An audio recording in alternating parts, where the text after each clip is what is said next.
नमस्कार दोस्तों। कहते हैं जो इंसान अच्छा होता है उसकी ज़रूरत धरती पे नहीं होती है, उसको बहुत जल्दी भगवान अपने पास बुला लेते हैं। पर क्या एक 12 साल की बेटी को भी भगवान ने इसलिए अपने पास बुलाया कि वो बेटी बहुत अच्छी थी? क्योंकि जिस तरीके से वो बेटी हम सबके बीच से आज गई है, वो सुनने के बाद आप भी कहेंगे कि आखिरकार उस बेटी का कसूर क्या था। वो बेटी तो बहुत अच्छी थी और वो बेटी तो सबके साथ हंसती रहती थी। पर कहते हैं कि जब आप अपनों पर विश्वास करते हो तो आंखें मत बंद करना, क्योंकि आंखें बंद करने के बाद अपने आप को किस तरीके से खाएंगे ये आप नहीं जानते। और आज की सच्ची घटना में आप जानने वाले हैं कि किस तरीके से एक छोटी बहन जब अपनी बड़ी बहन पे विश्वास करती है तो उसके साथ क्या हुआ है। बात करते हैं यहाँ पर यूपी के पास बाराबंकी पड़ता है। बाराबंकी के पास एक थाना क्षेत्र है जिसका नाम है फतेहपुर। फतेहपुर में रहने वाली गायत्री, जिसकी उम्र मात्र 12 साल है, और गायत्री रावत नाम की लड़की रोज घर से निकलती है अपने भाई और अपने पिता को खाना देने के लिए। इसके भाई और इसके पिता पास के ही एक गांव में, बोला जा रहा है कि वहाँ पर एक ज़मीन की रखवाली करने जाते हैं रोज़। और ये बेटी 12 साल की रोज़ खाना पहुँचाने जाती है वहाँ तक। और ये बेटी सबकी लाडली थी, घर में भी और अपने गांव में भी सबकी लाडली थी। फतेहपुर के पास जहाँ पे इनका एक गांव पड़ता है, उस गांव में रहने वाली गायत्री आज हमारे बीच नहीं है। और इसकी असली वजह आपके सामने अब आने वाली है, वो ये कि इसके घर में 4 लोग हैं। इसके पिता कल्लू रावत, इसका भाई धर्मायाद रावत, और साथ में इसकी एक बड़ी बहन है जिसका नाम बताया जा रहा है कि किरण है। किरण ने कुछ टाइम पहले लव मैरिज करी और लड़ झगड़ कर ये घर लौट आई वापस। 4 महीने से ये अपने घर पे, मतलब अपने मायके में ही रह रही थी। इस लड़की की माँ नहीं है पर इसके पिता हैं, और इसका एक भाई है बड़ा, और इसकी एक बड़ी बहन है। अब ये लड़की रोज़ निकलती थी घर से खाना देने के लिए अपने भाई और अपने पिता को। पर कहा जा रहा है कि 22 सितंबर को ये लड़की घर से निकली या नहीं निकली ये तो किसी को नहीं पता। पर हाँ, ये उस दिन अपने पिता के पास नहीं पहुंची खाना लेकर, जिसको जानने के बाद इसके पिता ने बहुत इंतज़ार करा, देखा, भाई देखता रहा, पर ये लड़की वहाँ नहीं पहुंचती है। इसके बाद इसके पिता और भाई घर आते हैं और अपनी बड़ी बेटी किरण से पूछते हैं कि आज गायत्री कहाँ है। तो वो कहती है कि गायत्री खाना लेके तो निकली थी, अब वो कहाँ से गायब हो गई, अब पता नहीं, वो आई नहीं घर वापस लौट कर। तो इसी खबर को जब गांव में फैलाते हैं ये लोग और बताते हैं गांव वालों को कि हमारी बेटी गायत्री, जो सबकी लाडली है, जो सबका काम कर देती थी, सबसे बहुत प्यार करती थी, वो मिल नहीं रही है। तो पूरा गांव एक साथ जुटकर उस बेटी को ढूंढने में लग जाता है। और ढूंढने के बाद कहा जा रहा है कि वो बेटी को अच्छे से ढूंढा जाता है, कहीं भी नहीं मिलती है वो बेटी। तो एक पास में तालाब है, कहते हैं कि कई बार वो बेटी लौटते समय वो तालाब में नहाने भी रुक जाती थी, और उस तालाब में भी ढूंढा गया, वहाँ भी वो बेटी नहीं मिली। उसके बाद वहाँ के पुलिस को इस चीज़ की खबर दी जाती है। वहाँ की जो पुलिस है वो वहाँ पर पहुँचती है, वो भी उस बेटी को ढूंढने में लग जाती है।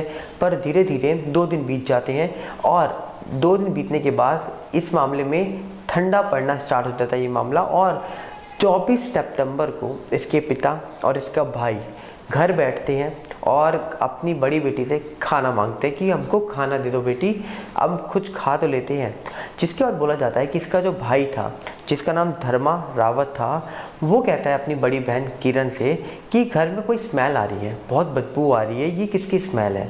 तो उसकी बहन कहती है ये तो घर में वो चूहे हैं उनकी स्मेल है, और किसी की स्मेल नहीं है। पर वो स्मेल जो थी, वो बदबू जो थी, वो बहुत ज़्यादा थी। जिसके बाद उसका भाई खाना छोड़कर उठता है, सबसे पहले देखता है कि आखिर ये बदबू आ कहाँ से रही है। ढूंढता है, ढूंढने के बाद पता ये लगता है कि एक कमरे के कोने में एक मिट्टी खोदी हुई है, और वो खोदी हुई मिट्टी को ऐसे ही भरा हुआ है जैसे नई नई ताज़ी ताज़ी मिट्टी को खोद कर भर दिया ऊपर से। तो भाई जाकर हाथ से वो मिट्टी को हटाता है तो देखता है एक बोरी है। उस बोरी को हल्का सा खोलता है तो पता लगता है कि उस बोरी के अंदर कोई और नहीं, उसकी छोटी बहन गायत्री है, जिसकी उम्र मात्र 12 साल है। और ये खबर जानते ही वो शॉक हो जाता है, पुलिस को बताता है। पुलिस घर पे आती है, और तब तक कहा जा रहा है कि पुलिस को गांव में किसी के ऊपर शक नहीं था। पर उसके बाद एक ही शख्स था जिससे पुलिस पूछताछ करना चाहती थी घर में रहने वाली गायत्री की बड़ी बहन जिसका नाम किरण था। पर जब तक किरण से पूछताछ चालू होती, किरण पीछे वाले गेट से ही रफू चक्कर हो चुकी थी, भाग चुकी थी घर से। और उसके भागने के बाद पुलिस को ये कंफर्म हो गया कि कहीं ना कहीं इसके पीछे किरण का बहुत बड़ा हाथ है। जिसके बाद ये बोला जा रहा है कि पुलिस को किरण को ढूंढने में ज़्यादा वक्त नहीं लगता है। 25 सितंबर अगले ही दिन किरण को पुलिस हिरासत में लेती है, अच्छे से पूछताछ करती है और पहले तो वो कुछ नहीं बोलती, बाद में वो बताती है कि मेरी और गायत्री की लड़ाई हो गई थी, मैंने बोला था खाना देने मैं जाऊंगी और इसलिए वो मान नहीं रही थी, तो हमारी थोड़ी सी झड़प हो गई। झड़प इतनी बढ़ गई कि पहले उसने हाथ उठाया छोटी बहन पर, फिर डंडा उठाया और फिर कोई भारी चीज़ उठाकर उसके दे दी, जिसके बाद वो बेटी आज हमारे बीच नहीं रही। सवाल ये उठता है कि जो बड़ी बहन थी वो पहले भी मोहल्ले में आपस में जो गांव में रहती थी वहाँ वो लड़ती झगड़ती रहती थी और कुछ टाइम पहले करीब 2020 में जुलाई को बताया जा रहा है कि 22 जुलाई को उसने केस भी किया था छेड़छाड़ी का अपने गांव के किसी शख्स के ऊपर। 25 जुलाई को ही वो केस रुक गया था। पर बोला जाता है कि गायत्री जो 12 साल की लड़की थी, इसका नेचर बिल्कुल अलग था। इसका नेचर और जो इसकी बड़ी बहन किरण का, इसका नेचर दोनों का बिल्कुल एक दूसरे से एकजुट नहीं था, क्योंकि एक तरफ किरण जो बड़ी बहन थी वो गांव में लड़ती झगड़ती रहती थी, जहाँ इसने शादी करी, लव मैरिज करी, वहाँ से भी लड़के घर आ गई। छोटी बहन जो गायत्री थी वो सबका काम करती थी, खुश रहती थी। वो बेटी आज हमारे बीच नहीं है, वो बेटी भगवान के पास जा चुकी है। जिसके बाद कहा जाता है कि आज वो जो बड़ी बहन है उसको पुलिस ने हिरासत में लिया है। तो क्या सिर्फ यही रीज़न था कि बड़ी बहन ने उस मासूम छोटी बहन को इतना दूर भेज दिया जहाँ से वो लौट कर नहीं आएगी और उसको दफन भी कर दिया अपने ही घर में? इतनी हिम्मत है उस बहन में, अपनी छोटी बहन के साथ जो ये कर सकती है। उसने आज रिश्तों के नाम पर सब कुछ बता दिया कि आखिरकार कितने अच्छे रिश्ते उसने निभाए अपनी छोटी बहन के साथ। जिसके बाद बोला जा रहा है कि पता ये भी लग रहा है कि उस छोटी बहन की तारीफ़ भी होती थी गांव में, क्योंकि वो खुश मिजाज लड़की थी।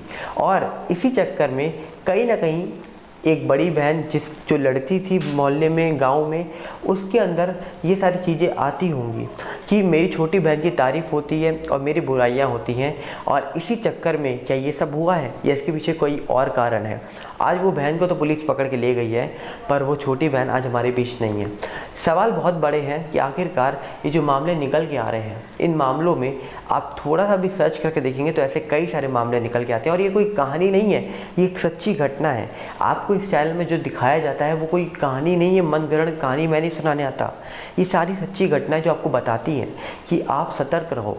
आप यहाँ पर सतर्क रहोगे तो आपको पता लगेगा कि आखिर देश में चल क्या रहा है।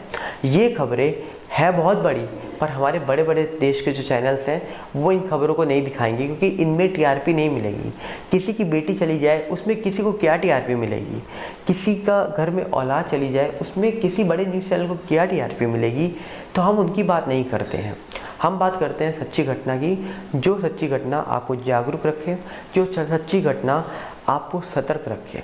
और ये सच्ची घटना जो निकल के आई है यूपी के पास बाराबंकी के पास एक थाना क्षेत्र है फतेहपुर, उसी के पास एक गांव के। और ये घटना जब से वायरल हुई है तब से कई लोग इसकी चर्चा कर रहे हैं। अभी हमने देखा, एक दिन पहले बात कर रहे थे एक चचेरे भाई ने अपनी बहन के साथ क्या किया। उससे पहले भी कई सारी ऐसी वीडियोस हैं जिसमें सगे नहीं हो पा रहे हैं, और यहाँ पर भी एक सगी बहन ने छोटी बहन के साथ क्या कर दिया आपने देखा। तो क्या कहना चाहेंगे आप? इस वीडियो को ज़्यादा से ज़्यादा शेयर करिएगा, बताइएगा जरूर कमेंट्स में आपकी जो राय हो, और मिलते हैं बहुत जल्दी। नमस्कार, जय हिंद।